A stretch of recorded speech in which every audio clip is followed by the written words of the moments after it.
Abra a sua Bíblia comigo ou encontre aí Provérbios capítulo 3. Livro de Provérbios capítulo 3. Eu quero ler o verso 5 e 6.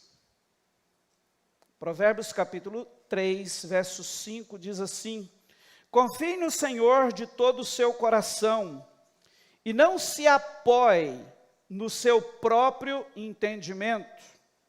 Reconheça o Senhor em todos os seus caminhos e Ele endireitará as suas veredas.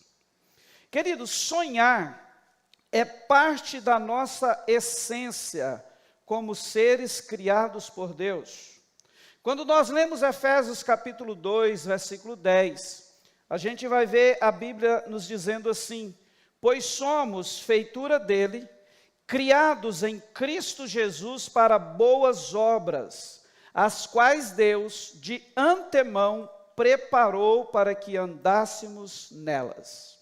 Então, baseado nesta mensagem e em várias outras, nós vemos que sonhar faz parte da nossa essência.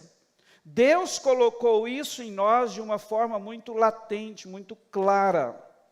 Mas como cristãos, é importante a gente entender que os nossos sonhos, eles devem estar alinhados com a vontade do nosso Senhor, do nosso Deus. É algo que a palavra dele também nos deixa claro o tempo todo.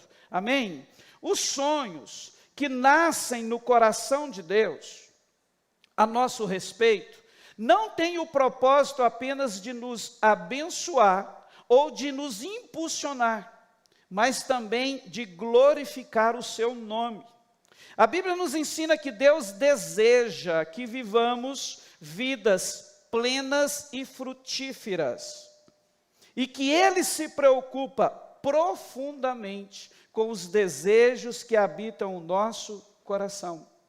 Olha as palavras que nós acabamos de ler, de Salomão, que debaixo da sabedoria recebida por Deus nos instrui, conforme nós lemos. Olha isso, eu quero ler novamente com você. Ele diz assim: confie no Senhor de todo o teu coração e não se apoie no seu próprio entendimento. E no verso 6 ele vai dizer: reconheça o Senhor em todos os teus caminhos e Ele endireitará, aprumará as suas veredas. Na verdade, esse trecho das Sagradas Escrituras nos lembra que alcançar sonhos requer entrega e confiança total a Deus. Por quê? Porque Ele é quem tem o poder de direcionar os nossos passos durante a jornada. É só Ele que tem poder e autoridade para endireitar as nossas veredas, como diz Salomão. Portanto, queridos, ao falarmos sobre alcançar sonhos, nós devemos lembrar que Deus não é apenas o autor dos nossos sonhos, mas também que Ele é o autor da nossa fé. A Bíblia diz em Hebreus 12, 2, que Ele é o autor e o consumador da nossa fé. E além disso, Ele é também o realizador de propósitos maiores que podemos imaginar. Em Efésios 3:20 está escrito que Ele é poderoso para fazer infinitamente mais do que tudo o que pedimos ou pensamos, conforme o seu poder que opera em nós. Esse é o nosso Deus. Os nossos sonhos, quando entregues a Deus, eles se tornam um tipo de plataforma para que o seu poder se manifeste em nossas vidas e o seu reino avance na terra. E nessa ministração, a última da série, onde nós estaremos falando sobre alcançar os nossos sonhos, eu quero compartilhar algumas verdades da palavra com você, que eu acredito que podem nos dar direção e de verdade nos levar a alcançar os nossos sonhos. Quem deseja isso? Eu não quero só sonhar, você quer? Sonhar é bom demais, mas o melhor é conquistar os sonhos. Amém? E é exatamente este o propósito de Deus. Deus quer nos levar a alcançar, a conquistar os sonhos que Ele mesmo plantou no nosso coração. Você pode dizer amém? E dentro desse assunto, a primeira coisa que nós precisamos considerar é o fator Deus e você. Vira para a pessoa que está do seu lado e diz assim: Deus e você. Queridos, você não é um acidente de percurso.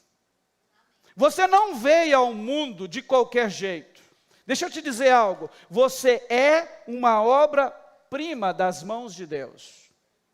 Deus é que te criou. Deus é que idealizou você. Você é um sonho de Deus, sabia disso? Ele sonhou com você. No livro de Jeremias, capítulo 1, versículo 5, Deus disse assim ao profeta: antes de formá-lo no ventre materno, eu já o conhecia, e antes de você nascer, eu o consagrei e o constituí profeta das nações. Em Salmo 139, versículo 16, a palavra nos diz: os teus olhos viram a minha substância ainda informe, e no teu livro foram escritos todos os meus dias, cada um deles escritos e determinado, quando nenhum deles ainda existia.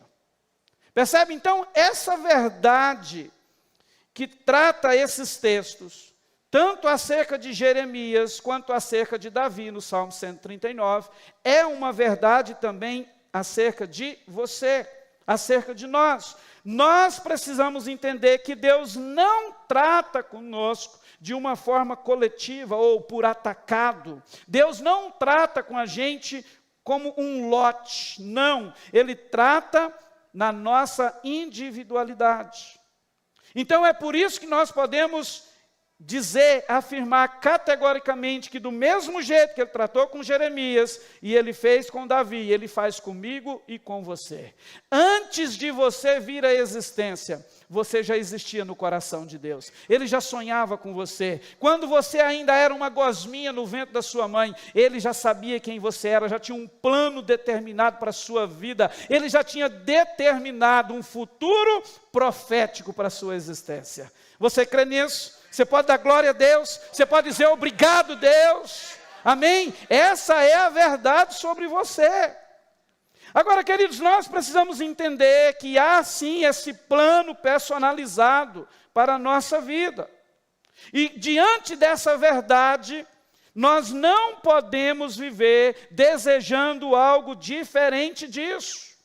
Este plano fala de um destino a ser conquistado.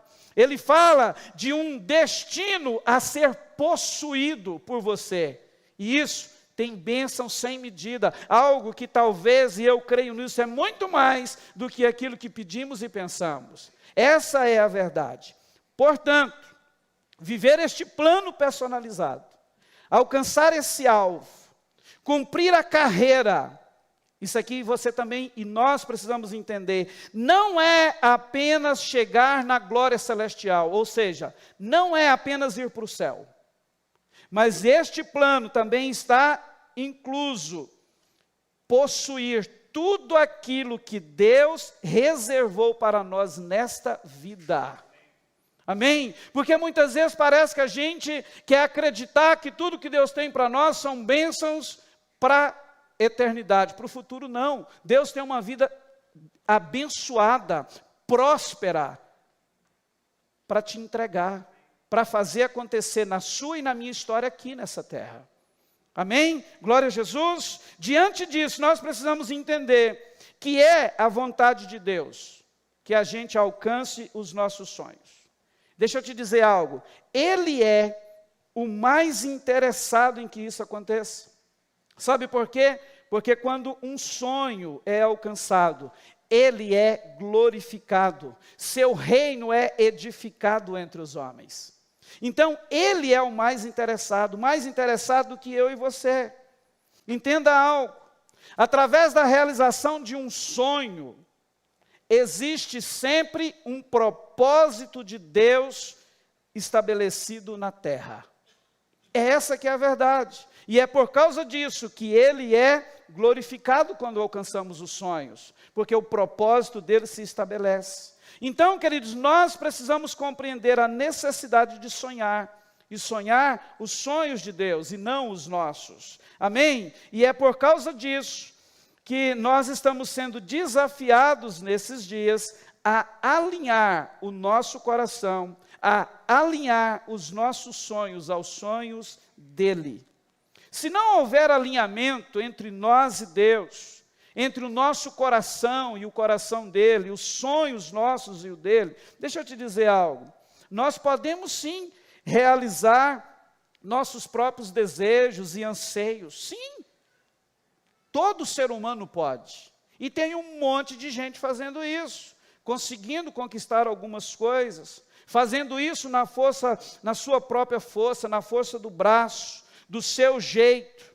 Mas deixa eu te dizer, sempre quando o ser humano escolhe caminhar por esse viés, vai ser decepcionado, vai se frustrar e vai se cansar. E no final, a pessoa é tendenciosa a continuar vazia e sem senso de realização.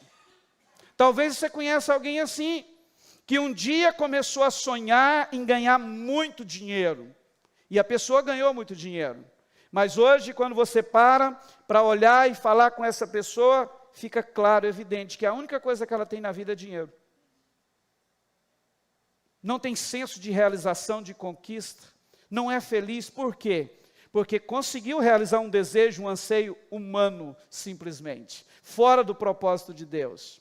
Mas a chamada de Deus para nós é que eu e você possamos decidir sonhar os sonhos dele para nós. Amém? A vontade perfeita dele para nós. Amém? Que o Senhor fortaleça essa ideia, esse chamamento no nosso coração, no meu e o seu, hoje aqui neste lugar. Amém? Queridos, há algo especial entre Deus e você. Há uma parceria, há algo sobrenatural para acontecer nessa parceria. E você precisa entender que o tempo todo Ele está disponível, Ele está com você. Amém? Ele está disposto a trilhar a vida, a jornada da vida com você, te ajudando nas conquistas de todos os sonhos que Ele mesmo plantou no seu coração. Amém? A segunda coisa que nós precisamos pensar, e eu quero te convidar a fazer isso, nós precisamos despertar para o nosso futuro. Amém?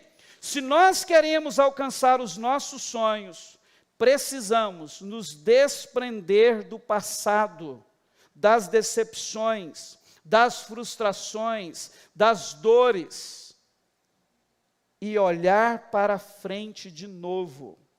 E sabe o que é isso, queridos? É abrir os olhos da fé e crer novamente nos planos de Deus para a nossa vida. Quanta gente está vivendo hoje presa no passado? Deixa eu te dizer uma coisa, abra os olhos e olhe para o futuro. Amém? Ainda tem muita coisa boa e extraordinária de Deus para acontecer na sua vida, na sua existência. Amém? E muitas vezes nós temos essa mania de ficar preso no nosso passado. Veja o que Paulo fala acerca disso, falando da sua própria vida em Filipenses capítulo 3, versículo 12 ao 14.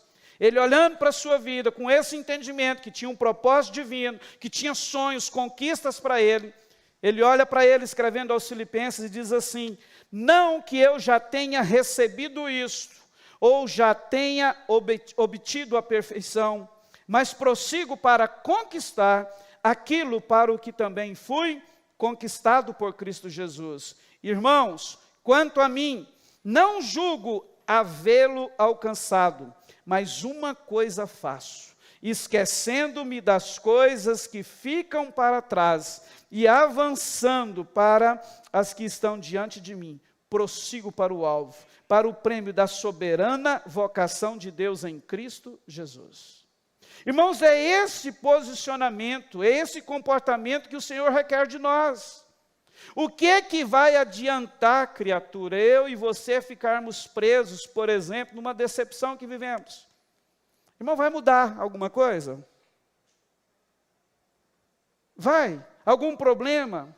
Alguma perda que tivemos? Vai reverter o quadro? Não vai. Então é por isso que Paulo olha para a sua vida e diz assim, ó, eu tomei uma decisão, eu deixo as coisas que ficam para trás de verdade, e eu quero avançar, eu quero continuar caminhando em rumo à conquista daquilo que Deus reservou para mim, é isso que eu estou fazendo. Eu sei que eu ainda não consegui, que eu ainda não cheguei lá, mas eu vou chegar, e eu quero que vocês entendam que esse é o meu comportamento, essa é a minha decisão. E é a mesma coisa que o Senhor está falando com a gente hoje. Preste atenção nisso. Quando uma pessoa não se desprende do passado, na verdade ela cria um bloqueio. E com isso ela deixa de sonhar. Ela passa a viver conformada com a situação, com aquela condição inadequada de vida, e com isso ela acaba enterrando os seus sonhos. Veja se não é assim. Quanta gente tem vivido nesse molde, tem passado pela vida assim. Por exemplo, alguém que um dia teve uma decepção no relacionamento, saiu ferido, machucado daquilo, e depois decidiu se prender nessa ferida. Já tem anos, mas a pessoa está lá presa, a vida está passando e ela não consegue mais se abrir para um novo relacionamento, para um novo casamento, uma nova família. É verdade ou não?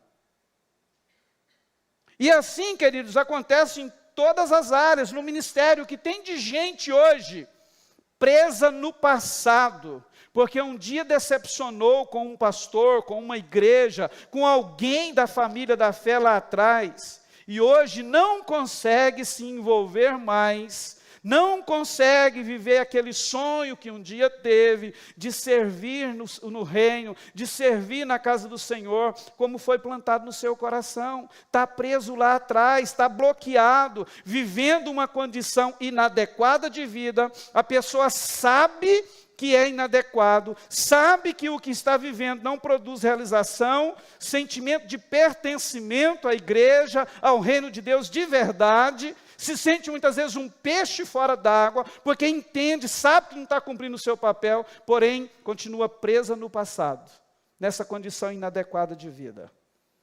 Eu e você precisamos olhar e dizer, eu decido deixar o passado no passado, eu decido deixar as coisas que para trás ficam, olhar para um futuro promissor, conforme o plano de Deus, voltar a crer e dizer, Senhor, eu deixo hoje e quero continuar a passos largos, rumo à conquista de tudo aquilo que o Senhor tem para a minha vida. Você pode dizer amém? Então, deixe o passado no passado. Você pode falar isso para uma ou duas pessoas do seu lado? Hoje eu vou pegar vocês. Amém? Glória a Jesus.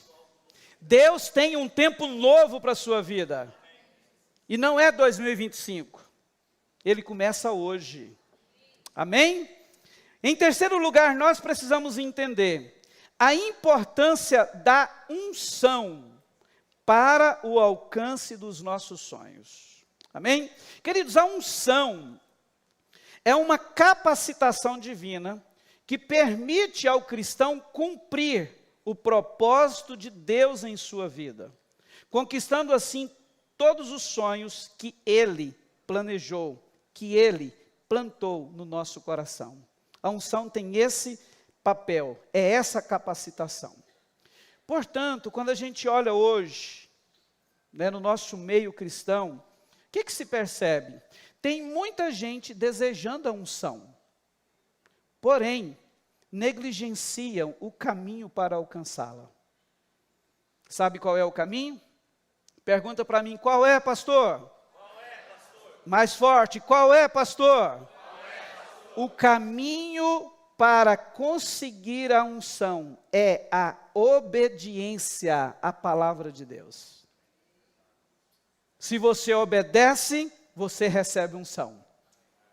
Mais presença manifesta de Deus.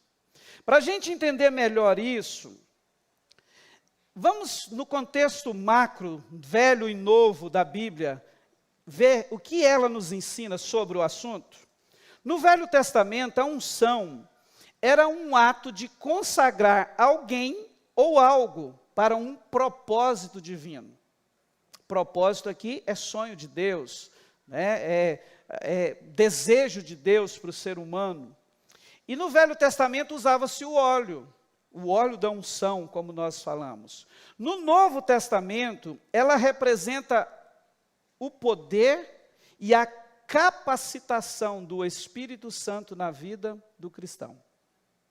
Muda. No Velho Testamento, por exemplo, consagrava-se reis. Quando você lê 1 Samuel capítulo 16, versículo 13, você vai ver que Samuel pegou o chifre do azeite e ungiu Davi no meio dos seus irmãos como rei, aquele que seria o substituto de Saul, que havia sido rejeitado por Deus. Também eram ungidos sacerdotes, Êxodo 28, versículo 41, profetas, 1 Reis 19, 16. No Velho Testamento também era ungido, consagrados objetos. Quando você lê Êxodo 30, versículo 26 ao 29, você vai ver que logo depois de terminar a construção do tabernáculo, Moisés ele é orientado por Deus. E qual que era a orientação? Ele teria que ungir todo o tabernáculo. E também todos os utensílios foram ungidos para serem santificados ao Senhor. Isto é no Velho Testamento. No Novo Testamento, o conceito de unção, ele assume uma dimensão mais espiritual e simbólica, agora centrada na pessoa de Jesus, o Cristo de Deus, e na obra do Espírito Santo. Veja, o termo Cristo significa o quê? Ungido.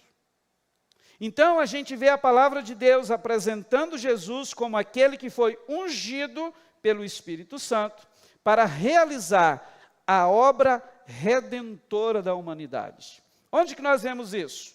Lucas capítulo 4. Você vai ver que logo no início do seu ministério, depois de sair do deserto, daquele jejum de 40 dias que ele teve, ele começa, a Bíblia vai nos dizer, ele começa a sua missão pela Galileia. De repente ele chega em Nazaré, na sua cidade, onde ele é rejeitado. Só que lá em Nazaré, em um determinado dia, a Bíblia diz que num sábado ele entra em uma igreja, em uma sinagoga. E de repente ele se levanta, como era costume, para ler parte da Torá.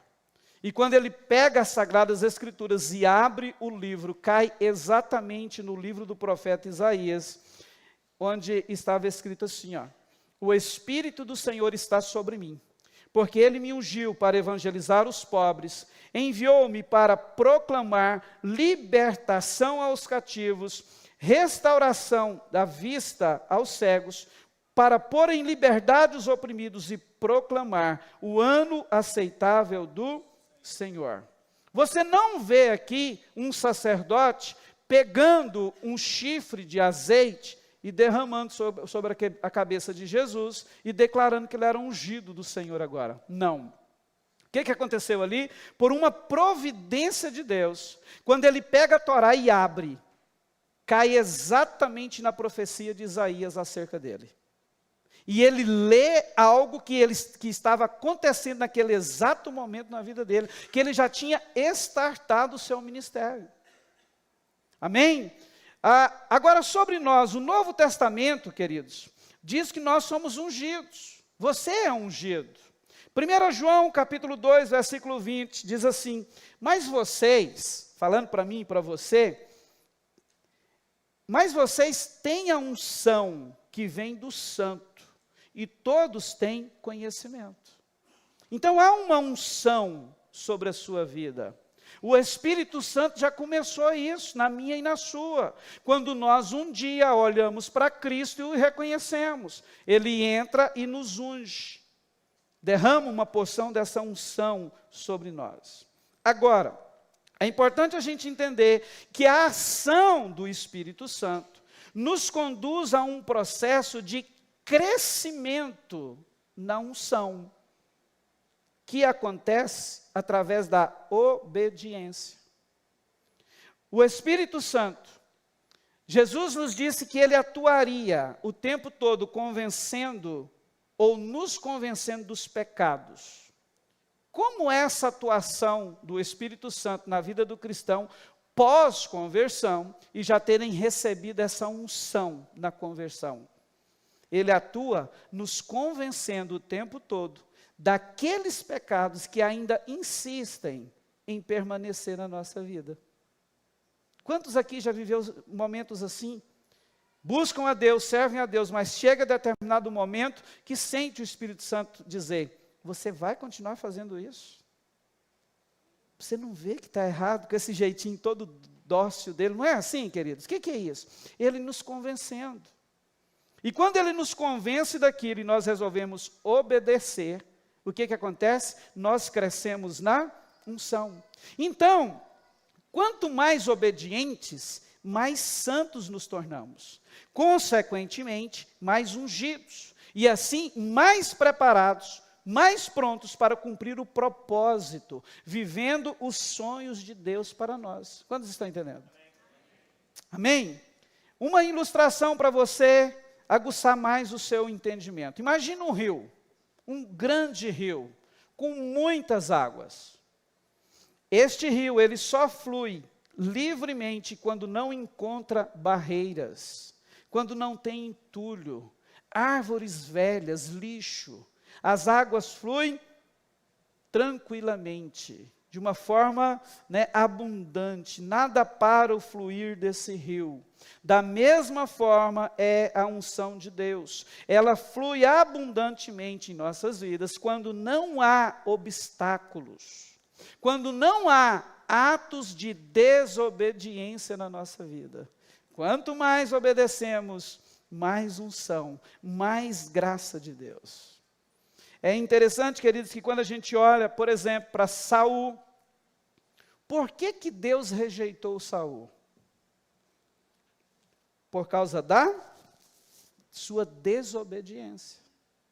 E quando a Bíblia registra isso, ela está nos mostrando que ele valoriza a obediência. No texto onde está registrado 1 Samuel, capítulo 15, versículo 22, palavras de Samuel, olha só o que Samuel disse na ocasião. Será que o Senhor tem mais prazer em holocaustos e sacrifícios do que no obedecer a sua palavra?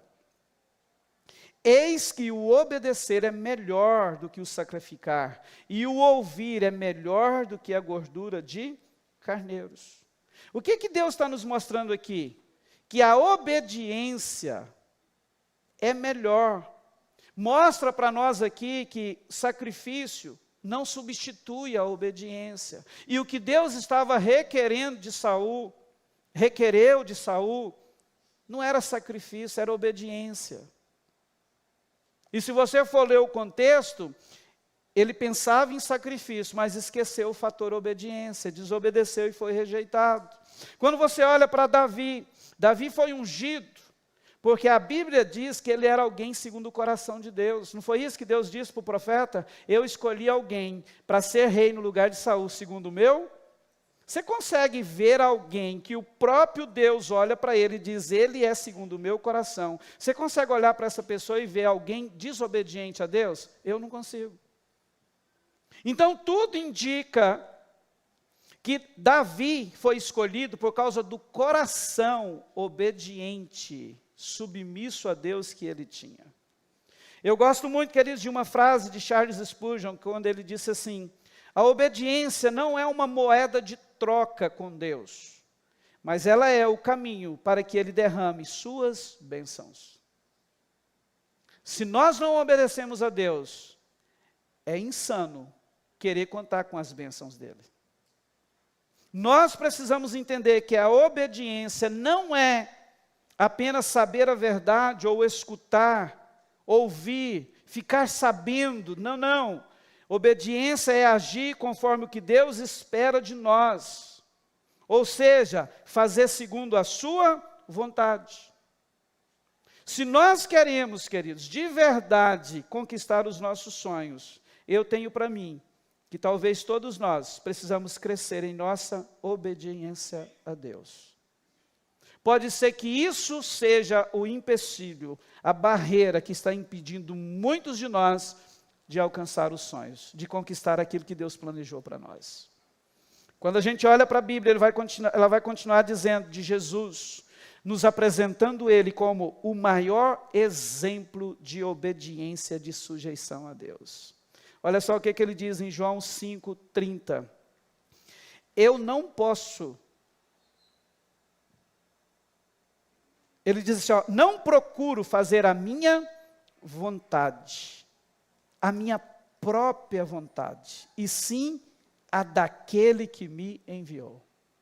Palavras de Jesus. Irmãos, é o Filho, o ungido, o unigênito. E ele olha para ele mesmo e diz assim, olha, eu não procuro, eu não quero fazer a minha vontade, mas eu procuro, eu quero, eu decido fazer a vontade daquele que me enviou.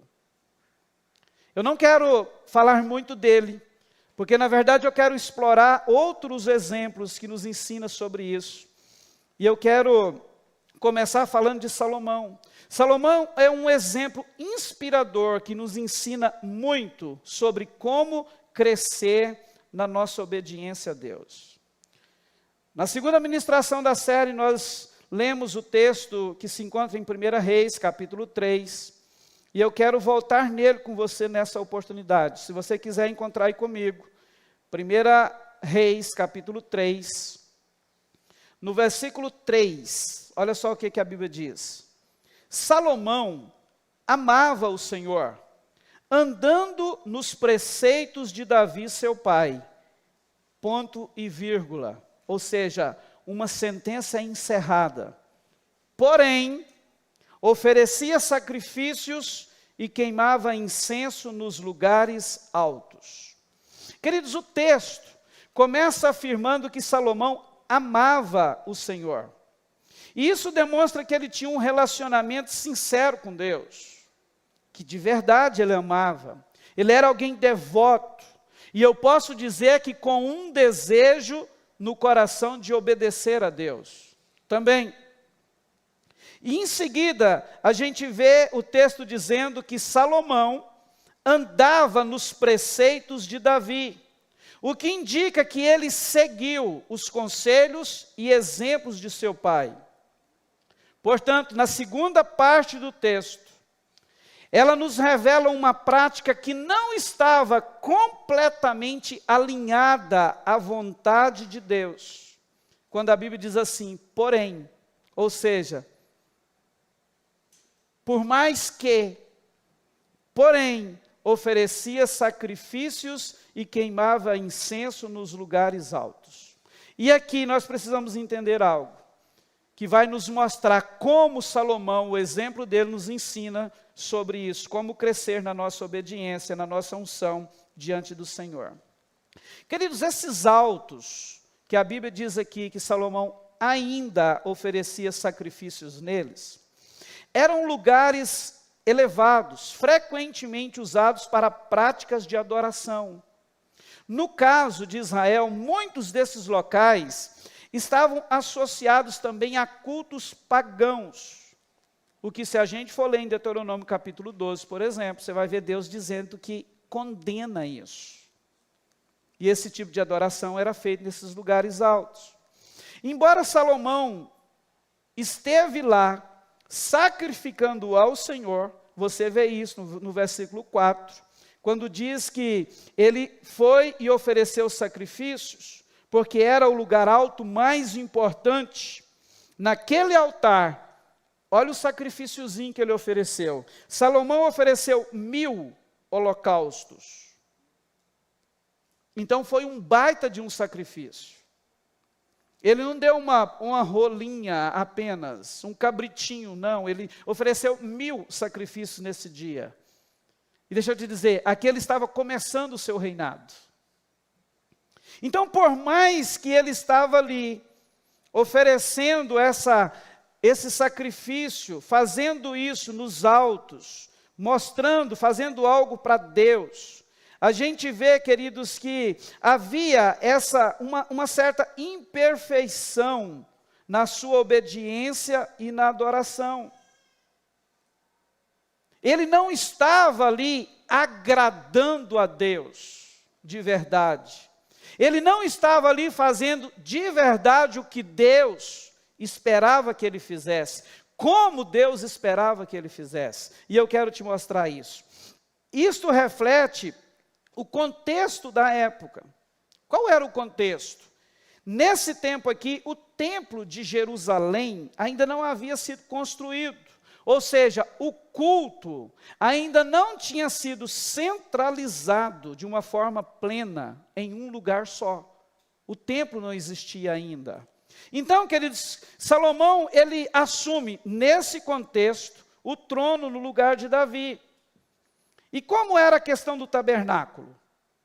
De uma forma geral agora, todo o tabernáculo. O tabernáculo ele tinha uma situação muito peculiar nesse tempo, tanto no reinado de Davi, quanto no início do reinado de Salomão. Na época, o tabernáculo original, aquele que foi construído por Moisés lá no deserto, a mão de Deus, ele não estava montado em um lugar fixo, em Jerusalém ou em algum lugar em Israel. Veja como que era a situação em relação a ele, ao tabernáculo e aos seus elementos, nessa época aqui.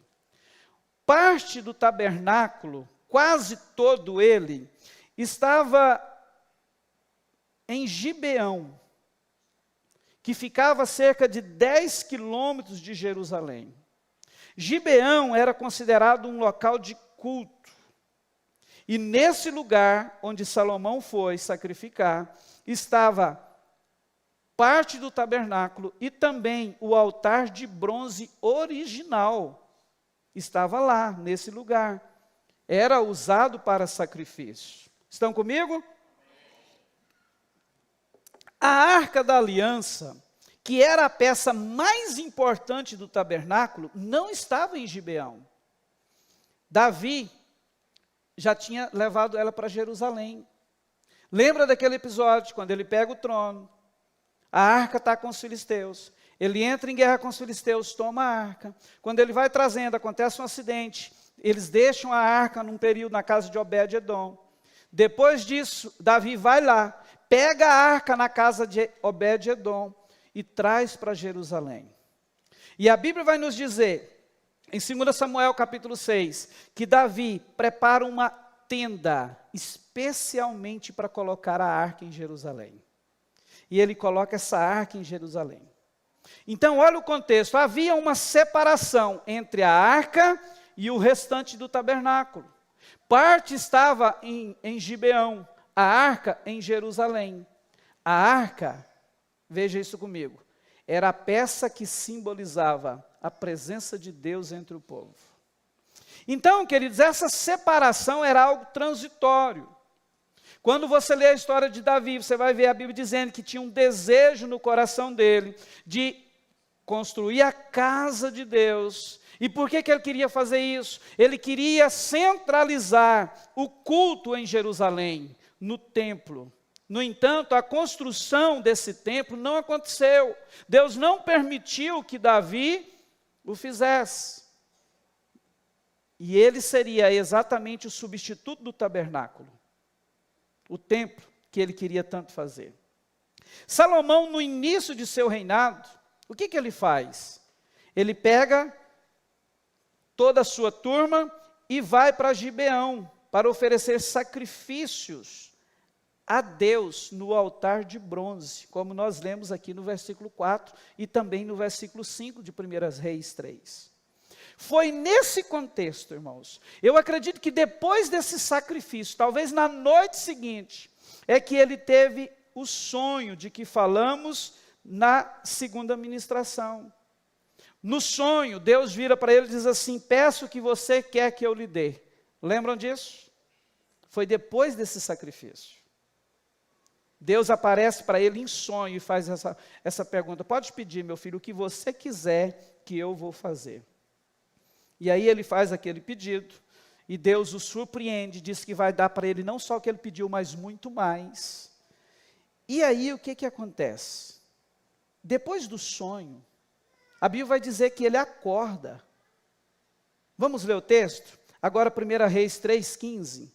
Olha só, depois do sonho, Salomão acordou, e eis que era um sonho. Pensa, irmãos, o cara acorda, uau, eu tive um sonho. Mas aquele sonho gerou uma convicção no coração dele. É exatamente isso que Deus quer fazer na minha vida. E quando houve esse alinhamento de propósito, de sonhos entre o coração de Salomão e o coração de Deus, houve também um alinhamento na sua obediência. Quando ele acorda, uau, era um sonho. O que a Bíblia vai dizer? Olha o restante do versículo 15.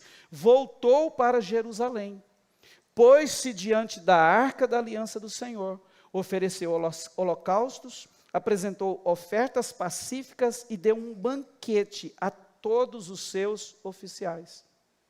Olha a atitude do cara.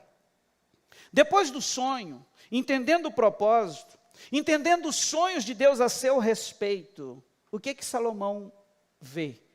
Ele olha para dentro de si e percebe a necessidade de alinhar a sua obediência a Deus. Então agora, sem pensar, ele volta para Jerusalém e vai sacrificar a Deus, mas agora no lugar certo. Por quê? Era diante da arca, o objeto que representava a presença de Deus entre o seu povo. Percebe isso? Então, queridos, o que a gente aprende aqui? Que Salomão, depois desse entendimento, ele sobe o nível de sua obediência a Deus.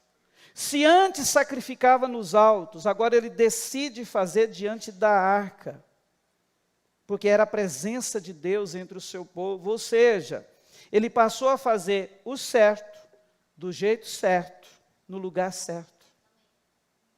E o Senhor quer nos ensinar sobre isso nesses dias. Tem muita gente vivendo esse mesmo contexto. Já identificaram os sonhos de Deus para as suas vidas. Porém, quando olham para as suas práticas, não decidem alinhar a sua obediência àquilo que Deus espera. Nesse ponto, não se espelham em Salomão. Sabe que Deus tem sonho, sabe que Deus quer abençoar, mas sabe também que precisam alinhar algumas coisas, mas nunca decide por isso. Você acha que temos alguma condição de conquistar sonhos se a gente não crescer na nossa obediência? Sabe, queridos, quantas pessoas, quantos, por exemplo, cônjuges, que não decidem ser o que Deus espera deles, um para o outro, porém, querem um casamento feliz, uma família abençoada, mas não vai ter nunca, porque não obedece.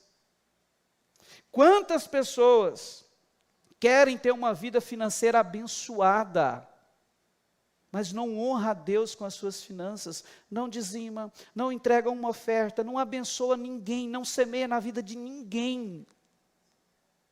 Como é que Deus vai abençoar? Está claro na palavra que parte daquilo que Ele coloca nas nossas mãos é semente. O que você faz com semente? Planta. Então olha isso, se Deus coloca uma parte, um valor X na sua mão todo mês, o que a palavra de Deus diz? Que você tem que pegar parte disso e semear numa terra boa. O que é isso? Ofertar na vida de alguém. E quantos de nós temos esse princípio? Vivemos isso na íntegra. Sabe o que a gente faz? A gente come tudo, nós fica devendo 3 meses depois. Não é verdade? Você quer dar uma virada de chave na sua vida financeira? Começa a fazer um plantio a partir desse mês. Olha para a sua renda e além de entregar o dízimo, dar oferta, fazer tudo, você olha, eu vou começar plantando R$10 na vida de alguém todo mês. Você vai ver o que vai acontecer, o reboliço que vai virar a sua vida financeira. Agora, a pessoa não faz isso. Muitas vezes não entrega nem o dízimo, mas quer uma vida financeira abençoada. Gente, não vai. Por quê? Há desobediência. Com lastros de desobediência, o fluir da prosperidade financeira é bloqueado. Como acontece no casamento, na relação sua com seu patrão, com seu empregado, em tudo na vida. Quantos estão entendendo? Quando se fala de dízimo, eu conheço um monte de gente que porque um dia teve uma decepção, ou alguém falou para ele que o dízimo não era bem usado na igreja onde ele entregava, ele tomou uma decisão: eu não entrego mais o meu dízimo na igreja. Eu pego o meu dízimo e compro de cesta básica e dou para os outros. Essa pessoa está entregando dízimo? Tá, claro que está. Ele está pegando os 10% e entregando, na cabeça e no coração dele, ele está entregando o dízimo. Porém, do jeito errado, no lugar errado. Percebe onde está o negócio? Porque o que a Bíblia diz sobre isso? Malaquias 3,10. Tragam os dízimos aonde? Para a casa para que haja. Se eu pego o meu dízimo e compro de cesta básica e saio distribuindo por aí, eu estou entregando o dízimo, eu estou sacrificando nos altos. Mas o que Deus espera é que eu faça isso do jeito certo, no lugar certo.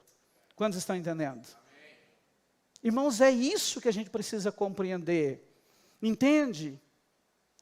Como crescer na obediência, na unção. Cresça na sua obediência. Então eu quero incentivar você a examinar a sua vida. Sabe, agora, disposto a se achar, e eu creio que podemos achar, algo que esteja desalinhado com a vontade de Deus, disposto a remover tudo isso que impede, você de viver uma obediência plena ao Senhor. Nós precisamos lembrar, queridos, que obediência parcial também é desobediência. A gente vê isso claro na vida de Saul, por exemplo. Isto não agrada a Deus. Quando Deus dá a ordem para Saul: olha, vai lá, mata todo mundo, não é para sobrar ninguém.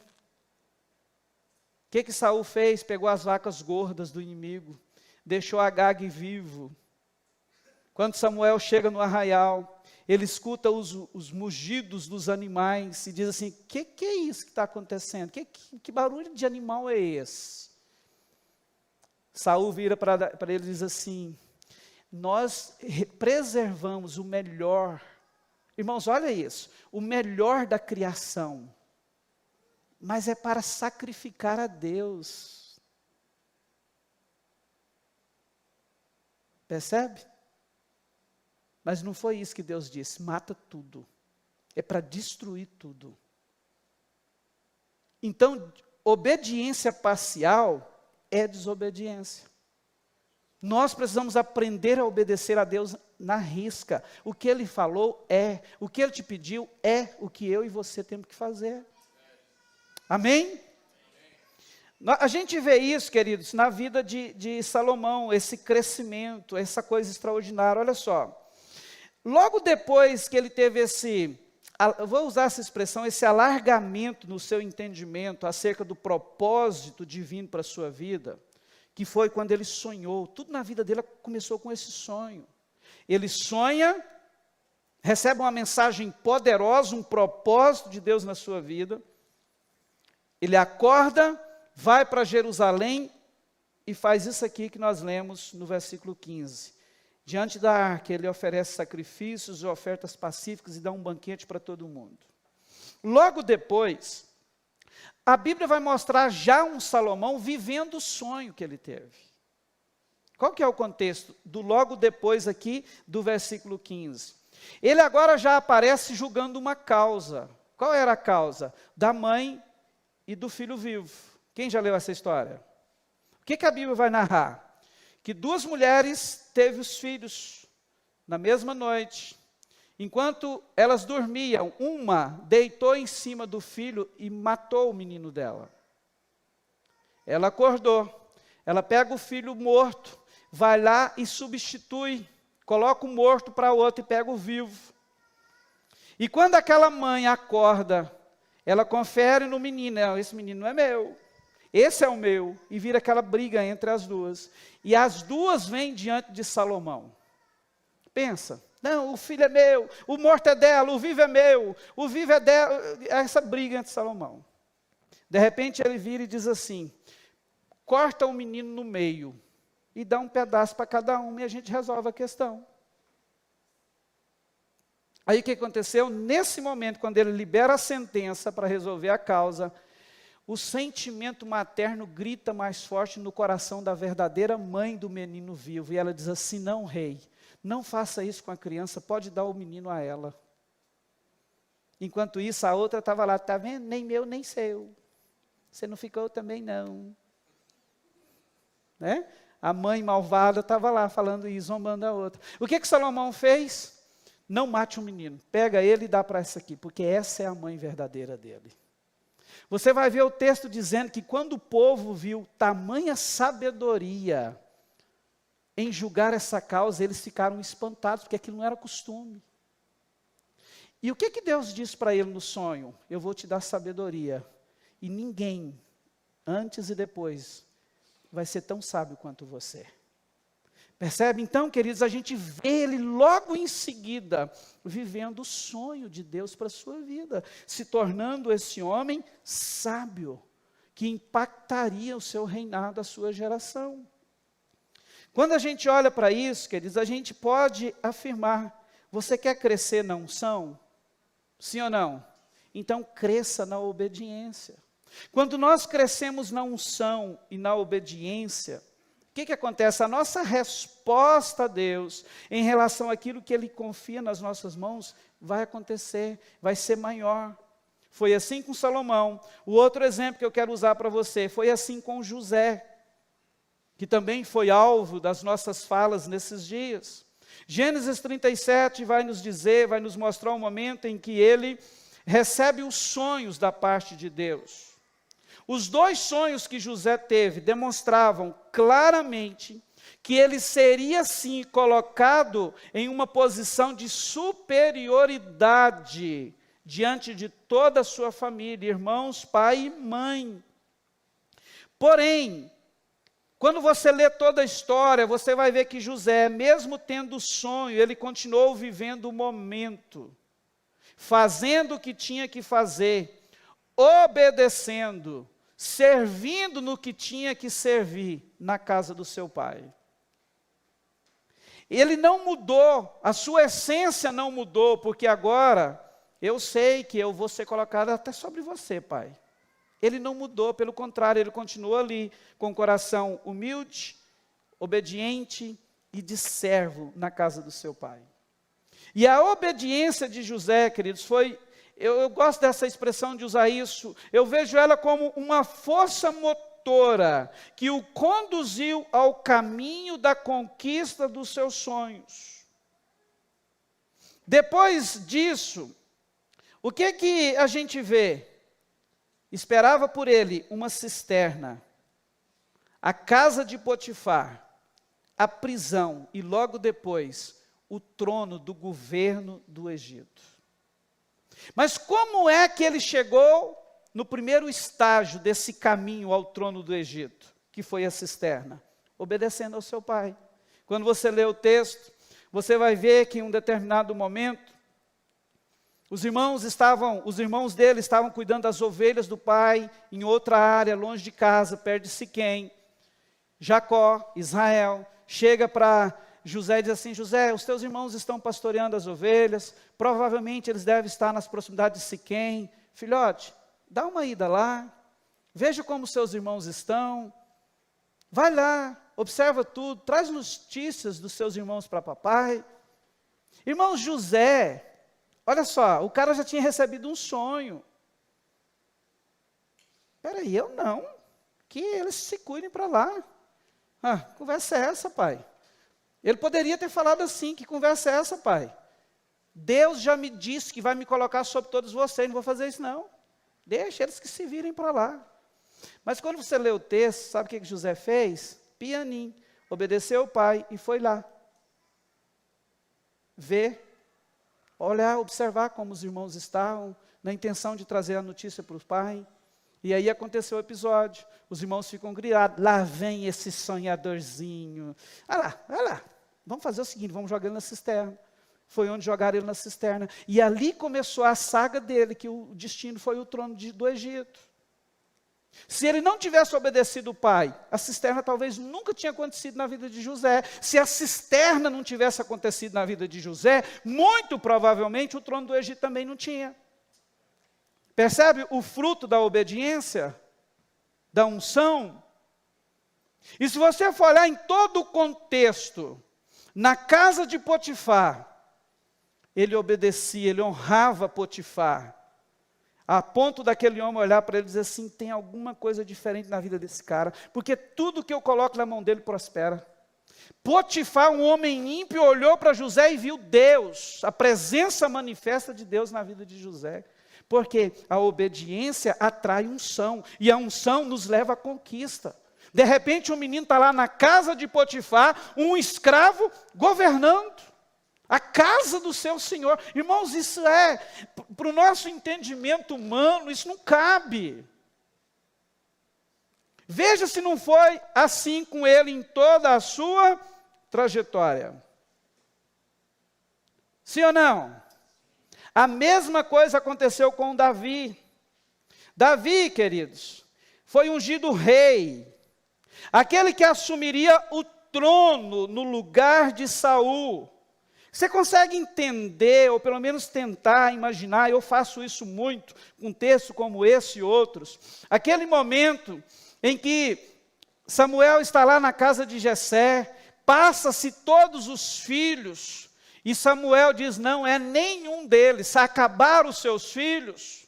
E Jessé vira e diz assim, tem um magrinho, um menino, 17 anos, mas Samuel, deixa eu te falar, ele não pode ser não. Porque eu fico perguntando, por que o próprio pai não trouxe Davi para o banquete? Sabe qual é a explicação disso? Jessé não via possibilidade nenhuma em Davi. Na verdade, eu vejo um preconceito. Ele olhava para todo mundo e dizia assim, qualquer um desses aqui, eu acredito que pode ser escolhido o rei. Mas Davi só serve para cuidar das minhas ovelhas. E talvez foi isso que ele disse para Samuel. Não, Samuel, tem, mas ele não tem jeito de rei não, ele não vai dar nisso não. Ele não tem cunho para isso. Mas ele está lá, cuidando das minhas ovelhas. O que Samuel disse? Ninguém vai tomar lugar à mesa enquanto ele não chegar. Pode mandar buscar o menino. Irmãos, olha isso, irmão, olha o que Deus faz. Olha Deus e você. Olhando para você um improvável, dizendo assim, ninguém vai barrar o plano que eu tenho para a sua vida, porque eu sou com você. Davi chega. Quando Samuel coloca os olhos sobre ele, é esse. Pega o chifre do azeite e unge. Agora, olha só. Davi agora tem uma consciência. Deus me ungiu rei sobre Israel. Consegue entender a mente desse menino agora? Espera aí. Agora eu sou ungido rei. Irmãos, e naquela época o peso de uma atitude, de um ato desse como o profeta Samuel fez com ele, eu vou te dizer uma coisa. O profeta era a maior autoridade de Deus na terra. Quando o profeta fazia algo assim, toda a nação respeitava. Imagina o impacto disso na mente e no coração de Davi. Mas isso não mudou a sua essência. Não mudou. Sabe o que aconteceu? Ele continuou ali na casa do pai, servindo, obediente. Aceitou o processo, aceitou trilhar o caminho, até que um dia ele chegou no trono. Enquanto isso, sabe qual era o comportamento de Davi? Era para cuidar das ovelhas do pai. O nome dele era pronto e servo. Ele estava lá para obedecer ao pai e cuidar das ovelhas fedidinhas do pai. O que vinha na mão dele para fazer era tocar harpa para repelir os capirotos de Saul, ele estava lá pronto para dedilhar a harpa e mandar os capeta embora, pronto para servir e obedecer. Era para levar um lanche para os irmãos enquanto os bonitões estavam na guerra, ele estava lá pronto para obedecer o pai e levar a sacolinha de lanche para os seus irmãos. Da mesma forma, ele poderia dizer que nada, pai, peraí, eu já sou ungido rei, eu estou aqui, eu só vou esperar, Saul já está rejeitado, ele vai cair, a qualquer momento ele tem que deixar o trono, eu estou aqui agora me preparando, só para esse momento. Ele não agiu assim, queridos. Ele continuou vivendo uma vida obediente, crescendo na unção, obedecendo, crescendo na unção, e com isso Deus foi o preparando para o trono que já tinha sido dado a ele, como sonho, como propósito de Deus. Percebe o segredo? O que está acontecendo com as nossas gerações hoje? O inverso disso. Muitas vezes nós recebemos um sonho, e já queremos assumir o lugar, o fim do propósito, o cumprimento do propósito. Mas preste atenção numa coisa, nós falamos sobre isso no decorrer da série.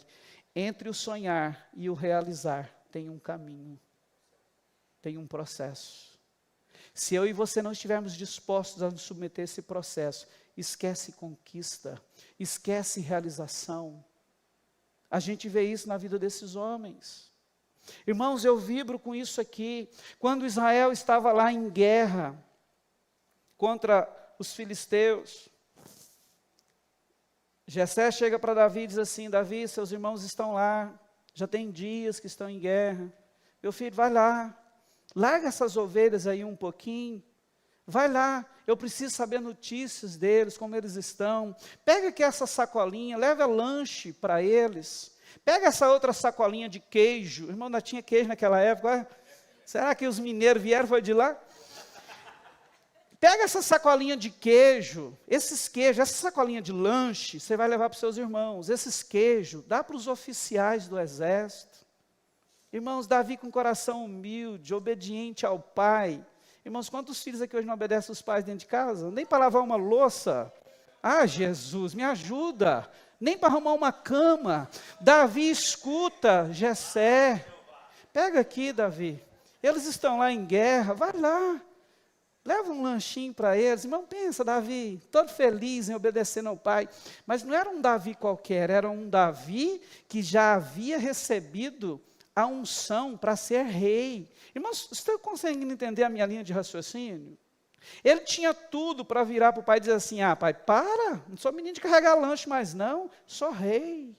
O que me espera é um trono. Daqui um dia quem vai mandar naquele exército lá sou eu vou levar lanche, queijo para aqueles oficiais, quem vai dar ordem para aqueles caras sou eu daqui uns dias. Ele tinha tudo para agir assim, mas ele não agiu, por quê? Porque ele entendeu que tinha que crescer na obediência, para ter mais unção, que era a unção que ia levar ele a conquistar, a reinar. Entende? E quando ele chega lá, irmãos, olha isso, aquilo ali foi um momento que Deus usou para impulsionar Davi. Aquele menino que nem o pai acreditava, mas num ato de obediência, levando 2 sacolinhas, uma de lanche para os irmãos e queijo para os oficiais, ele chega e vê aquele contexto que a gente já sabe. Ninguém tinha coragem de lutar contra aquele gigante, o Golias. Davi, debaixo de obediência, cheio da unção, ele chega para Saul e diz assim: como é que é? Esse cara está afrontando o Deus de Israel desse jeito, eu vou brigar com ele. Mais uma vez, você, né? Saul, Davi, olha o seu tamanhozinho, cara. Como que você vai brigar com esse cara? Olha o tamanho do homem. Não, eu vou. Ele está afrontando o Deus vivo. Olha isso, irmãos. Ah, eu vivo com essa história. Teve um momento que ele viu assim: Saúl, deixa eu te falar uma coisa. Eu estava lá cuidando das ovelhas do meu pai, veio um urso uma vez, e pegou uma das ovelhinhas do meu pai. E eu peguei esse urso, dei nele, ele teve que largar a ovelha e ir embora. Depois veio Qual que é o leão? É a hora que eu troco por urso, gente, o leão por urso. Veio um leão e fez a mesma coisa, e eu dei nele, ele foi embora e largou a ovelha.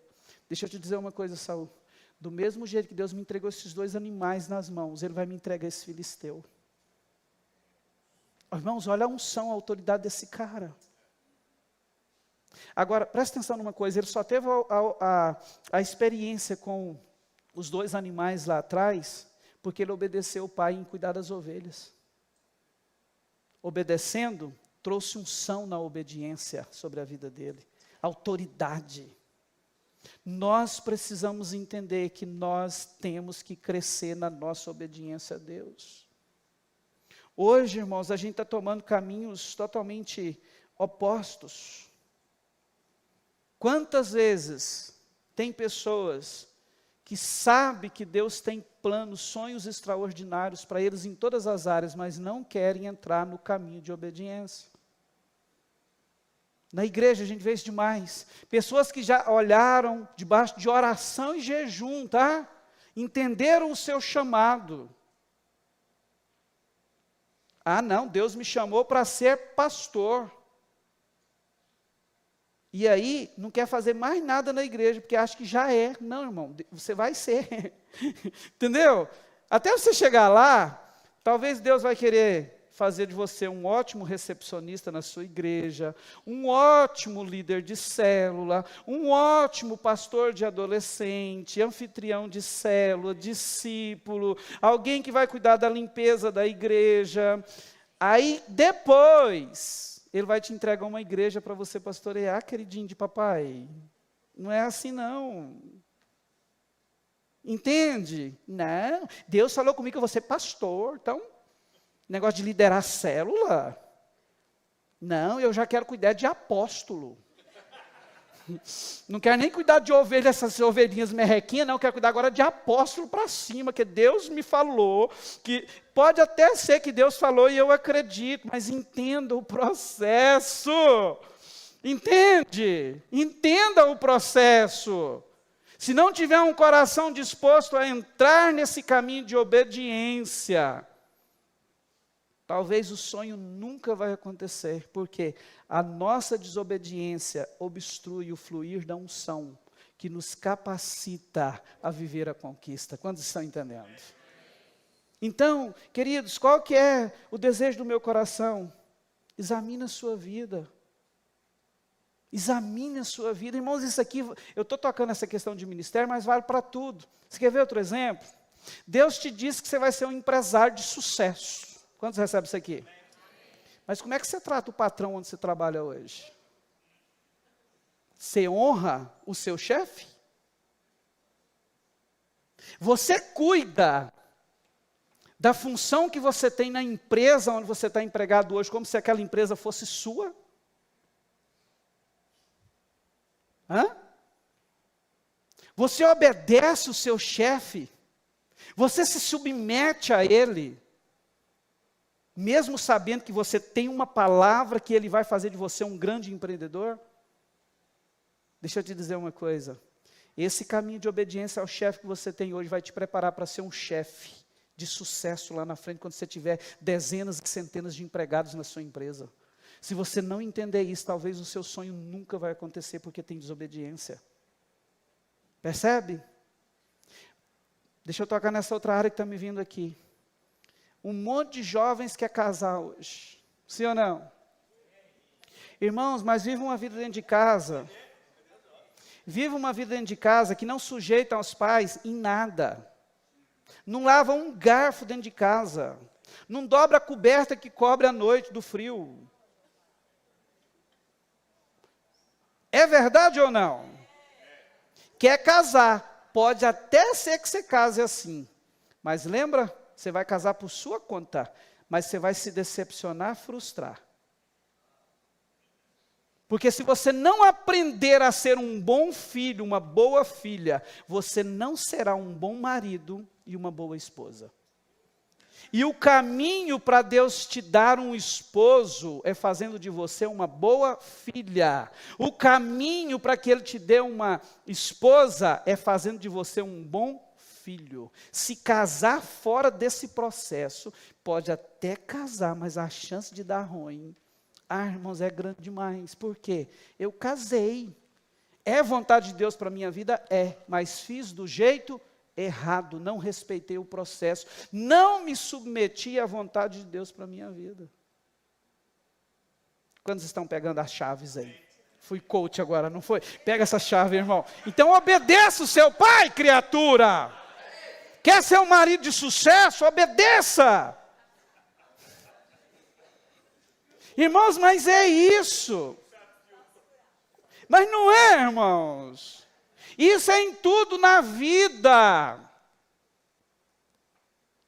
Tem vida de prática da palavra em obediência, conte com a unção. Ao contrário disso, também é real. Você vai estar matando os planos de Deus para a sua vida. O único que pode fazer isso é você mesmo. Presta atenção nisso aqui para me encaminhar para o final. Estou empolgado, senão vamos ficar aqui umas 2 horas. Quando a gente lê o Evangelho de João, capítulo 14, 21, veja o que Jesus disse. Ele disse assim: aquele que tem os meus mandamentos e os guarda, esse é o que me ama, e aquele que me ama será amado por meu Pai. E eu também o amarei e me manifestarei a ele. Agora deixa eu te perguntar uma coisa, Deus não ama todo mundo? Por que então que Jesus disse aqui, que o Pai vai amar aquele que obedece os seus mandamentos? Deus ama todo mundo. Vamos ler esse versículo no nosso contexto, a gente está falando de conquista de sonhos. Então, no lugar do tem, está tem ali mesmo, né? Cadê o versículo, gente? Está lá, tá, tem lá, aquele que tem. Vamos tirar esse tem e colocar conhece, e vamos tirar o guarda e colocar obedece, tá? Ficaria assim a leitura. Aquele que conhece os meus mandamentos e os obedece, esse é o que me ama, e aquele que me ama será amado por meu Pai, e eu também o amarei e me manifestarei a ele. Gente, nós sabemos que nada que fazemos leva Deus a nos amar mais ou menos, sim ou não? Ele nos ama e ponto. Amém? Ele ama e ponto, ele não faz acepção de pessoas. Mas sabe o que nós aprendemos com esse e com outros textos? Ele não faz acepção de pessoas, porém, é certo que ele faz acepção de atitudes. É por isso que tem essa palavra aqui, será amado. Não é que Deus vai amar só quem obedece, Ele ama todo mundo. Mas Ele vai se entregar, se envolver de uma forma diferenciada para aqueles que, além de conhecer, obedecem os seus mandamentos. Entende isso? Quando a gente lê Gênesis capítulo 4, a gente tem a história de Caim e Abel. A Bíblia vai dizer que num determinado dia, os dois apareceram diante do Senhor.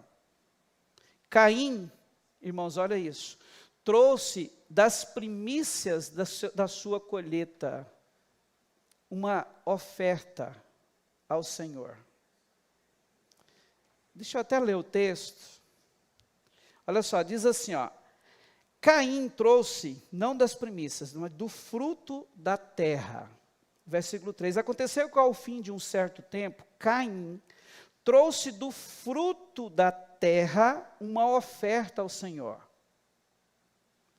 Abel, por sua vez, ele sim, trouxe das primícias do seu rebanho e da gordura deste. Aí o que aconteceu? O Senhor se agradou de Abel e de sua oferta, mas de Caim e de sua oferta não se agradou. Mas deixa eu te perguntar uma coisa, os dois não trouxeram oferta? Por que então que Deus agradou de Caim da sua oferta? De Abel. Deus agradou de Abel e da sua oferta, e não de Caim. Mas os dois trouxeram oferta. Eu não acredito que Caim trouxe frutos podres. Mas sabe qual é a questão aqui? A obediência de Abel estava alinhada com aquilo que Deus esperava. Ele pedia as primícias. Ele pedia o melhor que ele tinha para oferecer. E o melhor não era fruto, era dos animais, era a primícia das suas crias, como ele fez aqui. Ele olhou para o rebanho e disse: é esse aqui, é o melhor que eu tenho. Então é esse que eu vou ofertar para o meu Deus. Percebe? Deus não faz acepção de pessoas, mas Ele faz a acepção de atitudes. Sim, faz. E nós precisamos pensar nisso. Então, queridos, deixa eu te fazer uma pergunta. Você está sendo fiel naquilo que o Senhor tem confiado em suas mãos? Há muita gente agindo fora daquilo que Deus espera. Mesmo os sabedores dos sonhos, dos propósitos de Deus para a sua vida. Deixa eu te dizer uma coisa. Deus, Ele não vai agir na minha e na sua vida contrário à sua própria palavra. Ele é justo. Se não estamos sendo fiéis no pouco, irmãos, o que nos levaria a pensar que Ele nos entregaria mais? Você acha que Deus vai fazer isso? Gente, isso é insanidade. Ele não vai fazer. Ele não age fora daquilo que Ele determinou. Se você quiser tocar a sua vida, vai. Ele permite que você vá. Mas não conte com a bênção dEle. É por isso que em Lucas, está registrado assim, Lucas 16:10, quem é fiel no pouco, também é fiel no muito. E quem é injusto ou desonesto no pouco, também é injusto ou desonesto no muito. Quando você lê a parábola dos 10 talentos em Mateus 25, o Senhor entrega os talentos para os servos e depois tem um momento de prestação de contas. Aquele que recebeu 5 talentos, a Bíblia diz que ele chega diante do Senhor e devolve 10. E aquele Senhor vira para ele e diz assim: muito bem, servo bom e fiel, foste fiel no pouco, sobre o muito eu vou te colocar. Irmãos, isso é uma regra, é uma régua que Deus estipula. Você quer mais de Deus? Aprenda a ser fiel naquilo que Ele está colocando nas suas mãos. É isso que vai fazer Deus olhar para nós e dizer assim: agora eu posso te dar uma porção maior. Porque do mesmo jeito que você foi fiel nesse salário de 5, você vai ser no de 50. Percebe? É isso que Deus, irmãos, está nos chamando a entender.